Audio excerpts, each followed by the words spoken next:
ദൃശ്യം നമ്മൾ 1 കണ്ടു 2 കണ്ടു ഇനി എന്നാ 3 അത് കൺഫേംഡ് ആയി.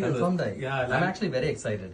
ഞാൻ ആക്ച്വലി ഓർത്തു 2 കൊണ്ട് തീർന്നു, പക്ഷെ അതിന്റെ എൻഡിങ് കഴിഞ്ഞപ്പോ എവിടെയോ ബാക്കി വെച്ച് ഇത് ചെറിയൊരു കഥ ബാക്കിയില്ല ഉണ്ടോ? പക്ഷെ എനിക്ക് തോന്നിയത് ഇനി ഈ കഥ എങ്ങോട്ട് പോകുന്ന I am so excited to know where the story is going to go now.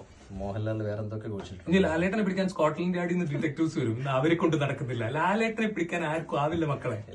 ലാലേട്ടൻ സ്കോട്ട്ലൻഡിൽ പോകും വിസ എടുത്തിട്ട്, മറ്റേ എമ്പുരാനായിട്ട് ETIA എടുത്തിട്ട് ലാലേട്ടൻ. പക്ഷെ ലാലേട്ടൻ ഈ പറഞ്ഞ പോലെ ബിഗ് റിലീസസ് ആ കമ്മിങ്. മാർച്ച് 27 എമ്പുരാൻ നമ്മള് എപ്പോഴാണ് ടിക്കറ്റ് കിട്ടുക ഇങ്ങനെ കാത്തിരിക്കുക ഞാൻ.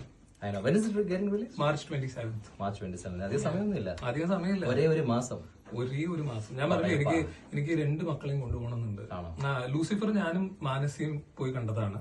അന്ന് ഋഷി ജനിച്ചിട്ടില്ല ഇളയാൻ. അപ്പൊ ഇത്തവണ my aim is take Rishi and then all 3 of us will scream in theater. ലാലേട്ടാ.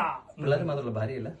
ഭാര്യയും വരും. പക്ഷെ സ്ക്രീം ചെയ്യുന്നത് ഒരു അന്തസ്സില്ലാത്ത പരിപാടിയാണെന്നാണ് ഭാര്യ ധരിച്ചു വെച്ചിരിക്കുന്നത്. ഓക്കെ, അപ്പൊ നിങ്ങൾക്ക് സ്ക്രീം ചെയ്യണം. എനിക്ക് സ്ക്രീം ചെയ്യണം. അന്തസ് വേണ്ട, ലാലേട്ടൻ മതി. No, I'm also excited for that because Emperor, it's been a long time. നമ്മൾ റിലീസ് ചെയ്യാൻ വേണ്ടി എത്ര കാലങ്ങൾ ഇപ്പം it's been a long waiting movie ആയിരുന്നു. So I think every single Malayali is excited about this, including ഇന്നത്തെ ദുരന്തമായ വിദ്യാശങ്കറും ജോർജും.